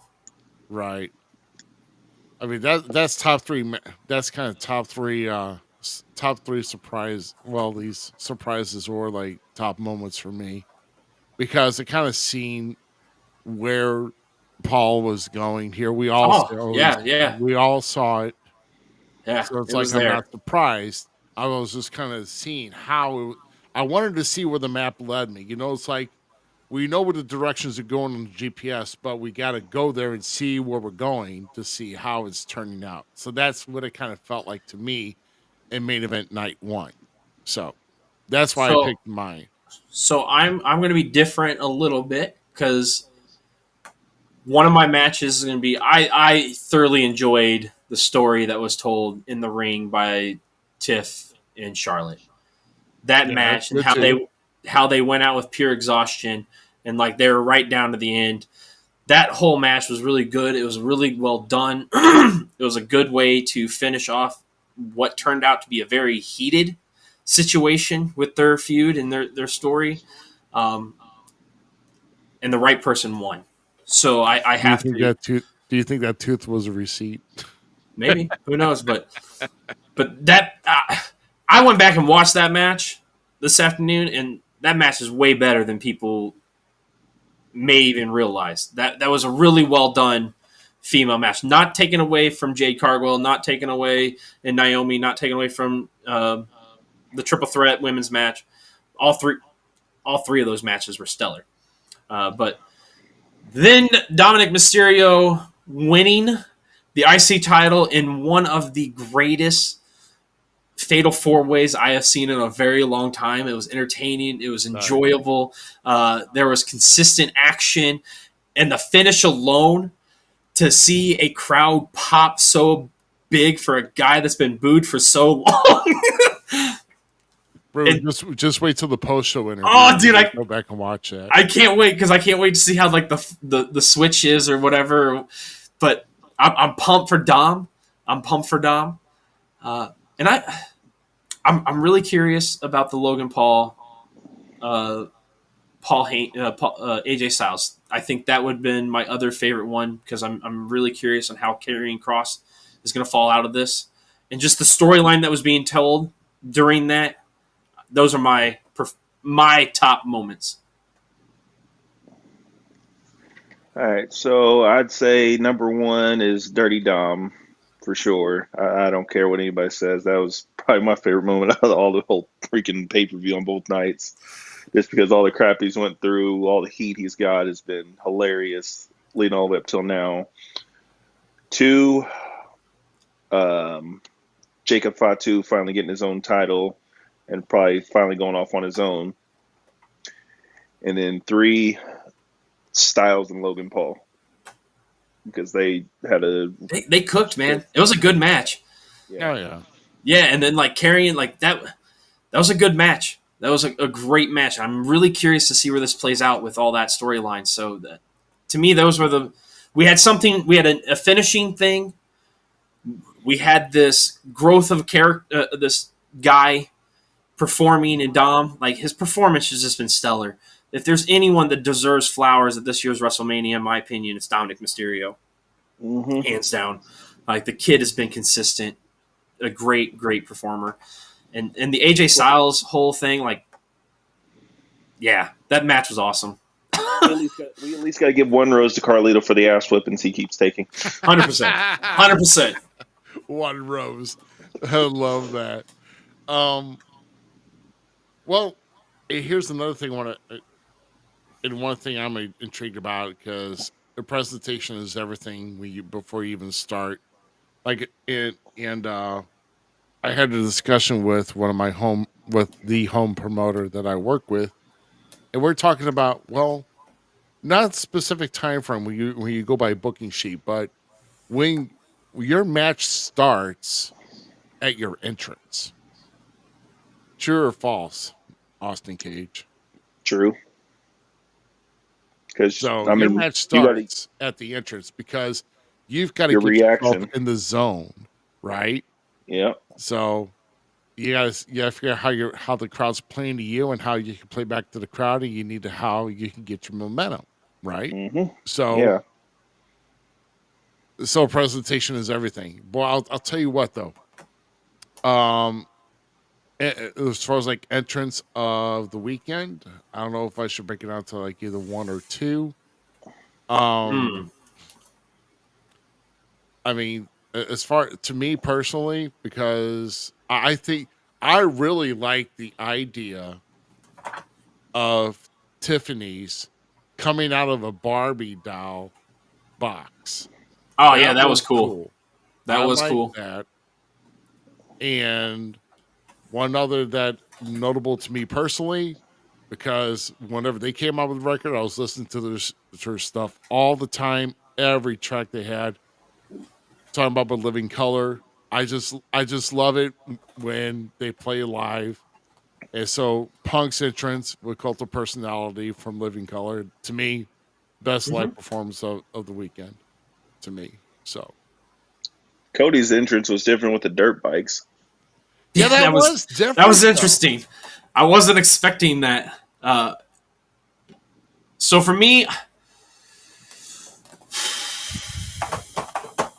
Lyra's wings. No, shut up. That's terrible. Stop it.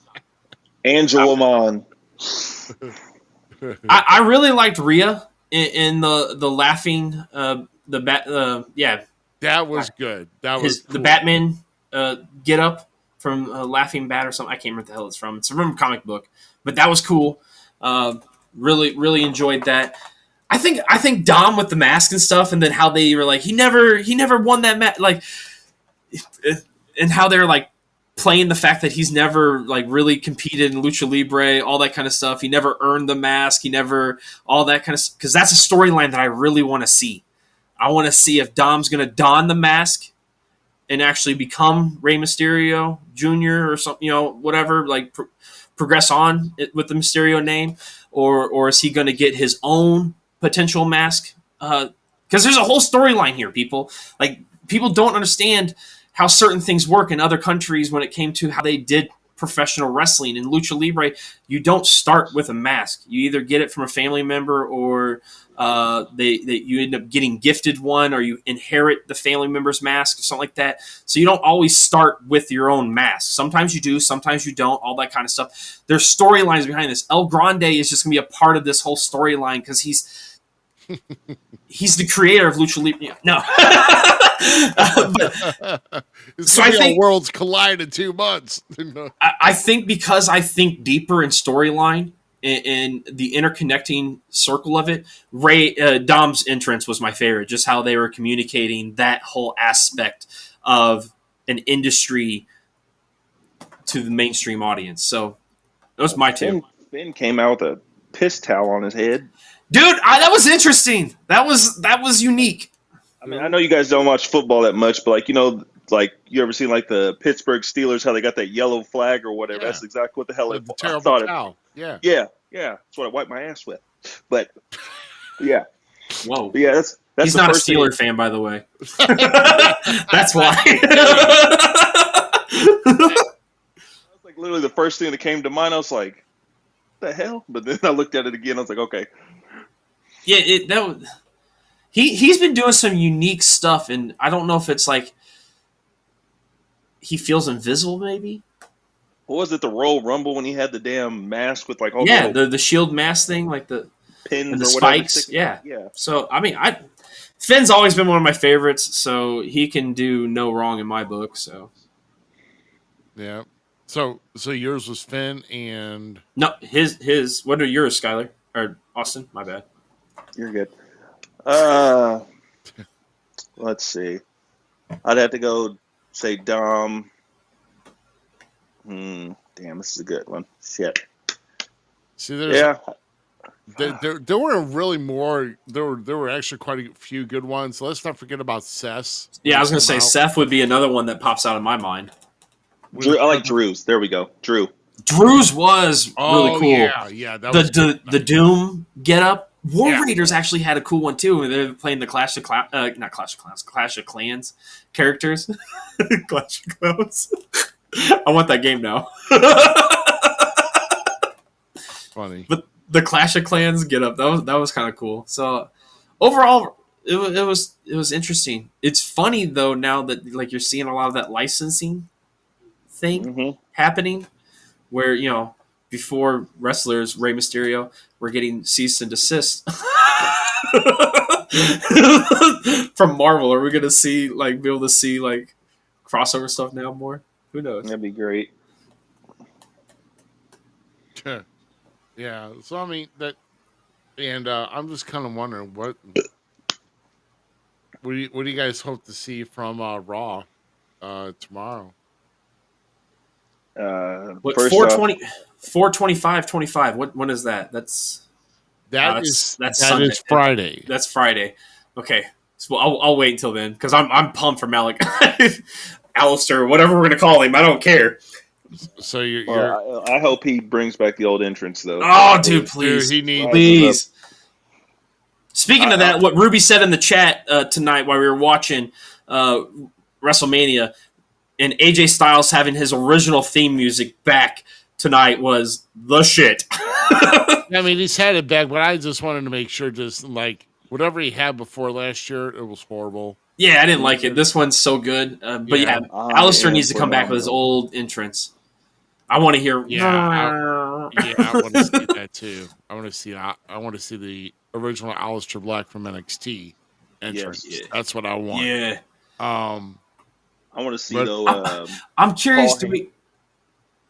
we I go just want ahead? to see Paul Heyman come out and cut like a single promo by itself without Seth, like mm, trying to er, explain, all why he did it and all that shit, and then Seth will come out or something. I want Cena to give us a vignette via satellite of him on a jet leaving the country with the title and saying he's not coming back. And then his woman's right next to him, like kissing her or whatever. Then Dude, he clicks. tell me that wouldn't be cool. Oh yeah, Then we see The Rock or something like walk out and like, dude, there's so much that can be done. I can't wait to see what happens. or like Rusev, what if he meets like The Rock somewhere, like he's coming off the plane, The Rock standing over Oh. yonder. or the car, like, oh, that'd be a great way to end Raw, bro. Where like Cena literally is walking off the plane, walks to the car, opens the door, The Rock's sitting there. He looks at the camera, throws the title in, and like, see you later, fools, and leaves. That would be sick. That would be sick. I'm in with that. So Yeah. I want to see Rusev too. Can we get Rusev back? One of my personal favorites. He won me over so well. I didn't really like him when he was down in NXT. He was like, what is that? But that man just became a tank, a powerhouse, and like, I want to see him. Can we get like one Rusev day, please? One Rusev day. One Rusev day. Lana, him, and Aiden English back together one more time. Just one more time. That's all I ask. Rusev Day. Rusev Day was great. I don't care what nobody says. Oh, dude, we all loved Rusev Day. So I'm pumped for him to come back potentially. I don't know where we're going. That's the great part. Nobody does. The other thing is, I'm just waiting to hear. I'm hoping to hear promos. I'm hoping to hear thoughts from Punk, from Roman, and this whole debacle from the end of night one. I think is Jey Uso's kicking off the show. Yeah, and I think Cody's going to be on SmackDown.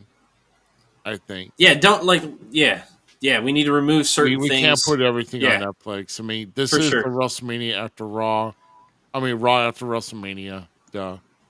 And they have been keeping it about like a 2.5 hours. Netflix has. We might go a little longer tomorrow night. Yeah, we might go a little longer tomorrow night. But no, I'm happy to be watching wrestling. That's all. Yeah, I am too. So, but I'm telling you what, I thoroughly enjoyed the entire week, from going back to Unbreakable to watching Stand and Deliver. What an awesome show that was. Sol Ruka on fire with the Speed Championship and now the North American Championship. Oh, dude, did you guys see like when they were giving out the awards with R-Truth and him giving the award to Drew McIntyre? No, I didn't get to watch any of the Slammy stuff except for what you were sending me. Yeah, that clip. That's the only thing I saw, but that had me in tears. Yeah. Right. Yeah. But no, and then of course with WrestleMania, definitely like I said, to me it's between a B- and B+ and a B. I mean, like I said, I'm sorry, storylines didn't top last year's WrestleMania. No. I mean, I think if you have more surprises coming out, because to me, it still doesn't make sense that The Rock had only been seen since Elimination Chamber, and we only get Travis Scott out of this whole deal of supporting John Cena. And you're telling me that Travis Scott was a pivotal decision maker and distracting to get Cena the belt to hit Cody with, and then hit 2 AAs, and then get the 17th World Championship record-breaking victory. I mean, come on. I would rather this Cena just won it by itself. Yeah. I mean, cheat somehow, but he still got it himself, because you got a guy who weighs about 105 pounds soaking wet be the difference. Yeah, I know. But just to not see Rock in Vegas at all this week, mind-blowing. Yeah. So, what do we see him tomorrow night? Huh? Or Who SmackDown? we see tomorrow night? I don't know. I don't know what's going on, bro. Jay's kicking off the show tomorrow for celebration of winning the title. I'm not there. I wish I was. I wish I worked there. Then I'd probably say, I got Punk's going to come ideas. out with his pissed off promo with Paul and uh, with Paul turning on him, and that's when you'll probably maybe get Seth and Paul to come out and be like, at the foot of the stage because they're not going to have any physical altercation tomorrow night. That ain't going to happen.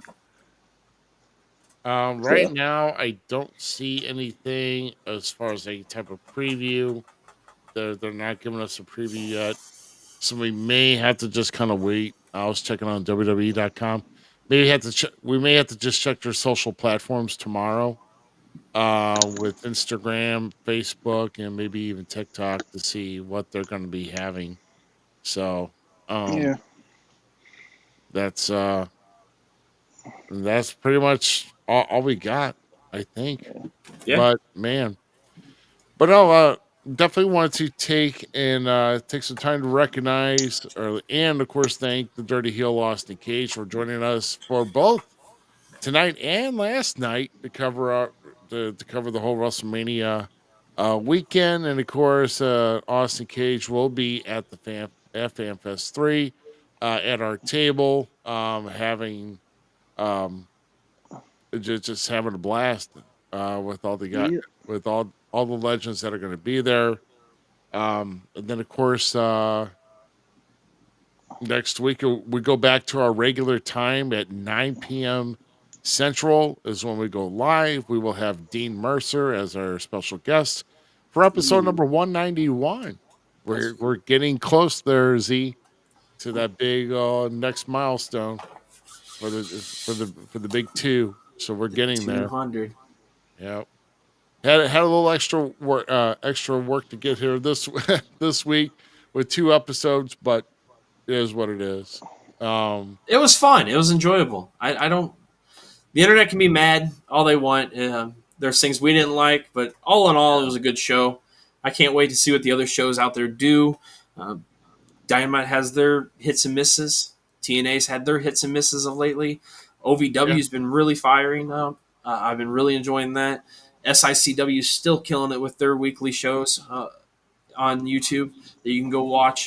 So if you like the local scene in the St. Louis area, you search it, you put the letters together, and I guarantee you there's a wrestling promotion attached to it. And you can find pretty something much. and enjoy something out there. You don't have to like everything everybody likes. You don't have to hate everything everybody likes. Just enjoy it and enjoy the ride because that's what we did tonight with WrestleMania. yeah. Is there Yeah. another pay per view before the Before the fan fest, Bro, yes. yeah? there's a PLE around every Backlash. corner. Backlash. Well, I'm talking about So like a big, like a WWE one. Like, not I'm not counting Backlash, NXT. Backlash. When is St. that one? Louis in like 3 weeks. It's the week prior to Fan Fan Fest. Fest 2. I mean, Fan Fest 3, actually. Yeah. So Oh, I get to see you guys 2 weeks in a row. Yay! yeah, no kidding, right? Wait.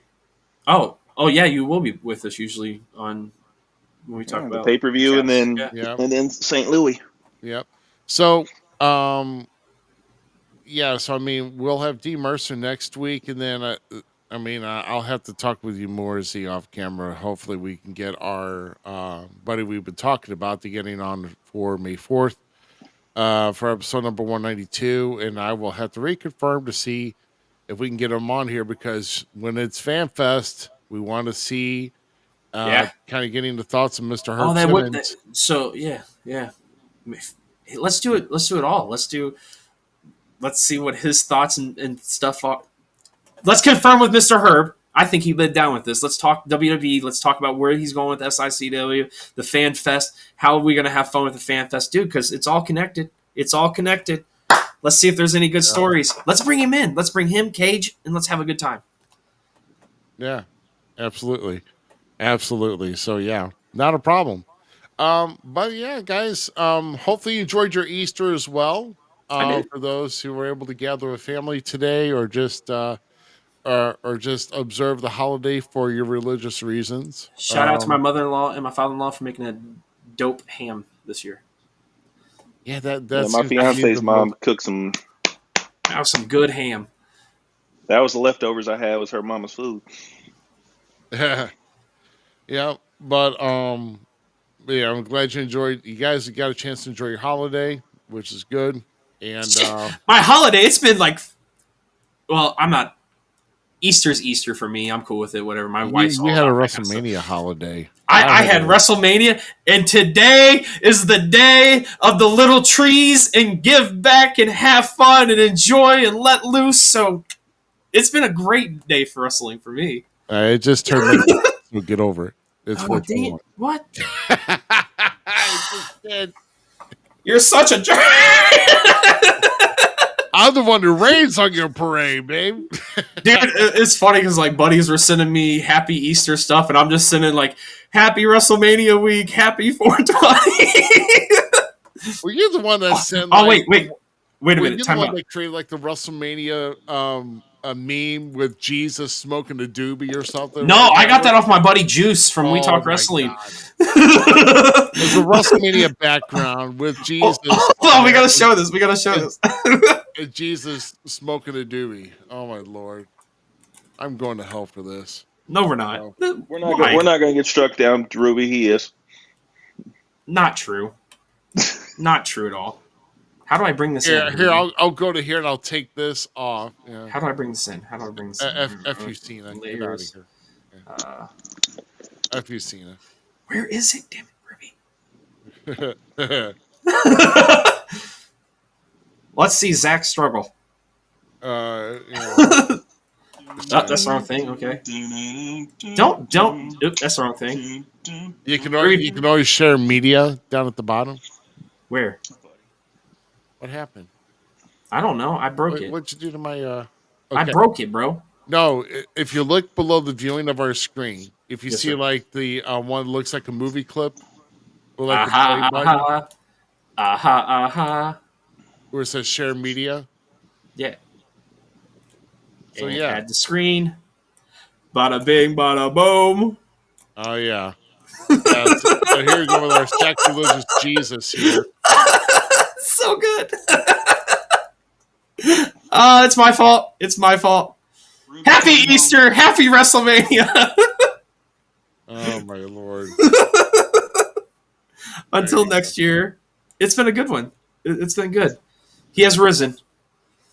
And then he has risen. Is Earth Day tomorrow, or did we already surpass that too? Is Earth Day? Oh. Earth Day's every day for me. I hug a tree anytime, so I'm a hippie, remember? Oh, yeah. Well, guys, we thank you very much. We especially appreciate all you ex-viewers. We appreciate you very much. Make sure you're liking and subscribing to all of what we do. Facebook, YouTube, and Twitch at False Count everywhere. Don't forget to share it. And then, of course, on X at FCE Podcast. Subscribe. Like and subscribe, guys. It helps us a lot more just making that click and follow. And trust me, we're all about doing anything positive for the wrestling community. We won't junk up the feed or anything else of that nature. If it's something good, we're going to put it on. If it's not good, we're going to keep it off. So trust me on that. So, but guys, thanks a lot for joining us here this week. This has been episode number 190 of the False Count Everywhere podcast. Thanks to the Dirty Heel Austin Cage. Thanks to the Gem City Mouse Zmiz. And you guys have a fabulous week coming up. And we will see you back here next Sunday, 9 p.m. Central, to talk with Mr. Dean Mercer. And that's gonna be so much fun. TNA Rebellion's going to be on that night, too. So. Oh, God. Toodles. So, guys, thank you very much. We'll see you later on. Have a great week. Have a good one. Yeah. Jesus smoking a freaking doobie. Lord. I think Jesus would have. Maybe Jesus is my hero. So kind. Is that, trees made him kind? Trees make you kind, dude. Look at me. Jesus drank wine too. He did. He made water into it. Happy Easter, guys. Jesus had a drug. Happy Easter, guys. We love you guys. Thank you so much for joining us. X, you guys rule. Thank you, X.